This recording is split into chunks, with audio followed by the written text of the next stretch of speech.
Përmirësimi i ofertës turistike të zonave natyrore në juglindje të vendit do të realizohet përmes ndërhyrjeve infrastrukturore në rrugët që lidhin fshatrat Dardh, Arës, Sinic dhe Nikolic, pjesë e bashkive Korç dhe Devoll.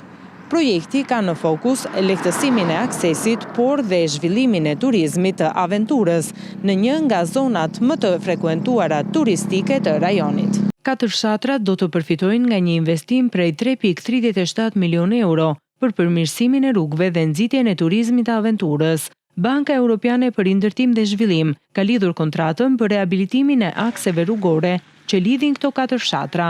Punimet synojnë lehtësimin e aksesit dhe zhvillimin e turizmit në zonat malore. Projekti është pjesë e programit kombëtar për infrastrukturën dhe turizmin, i financuar nga Bashkimi Evropian dhe BERSH dhe zbatohet nga Fondi Shqiptar i Zhvillimit. Ndërhyrjet pritet të ndikojnë drejt për drejt në zhvillimin ekonomik lokal, duke nxitur turizmin dhe përmirësuar kushtet e lëvizjes për banorët dhe vizitorët.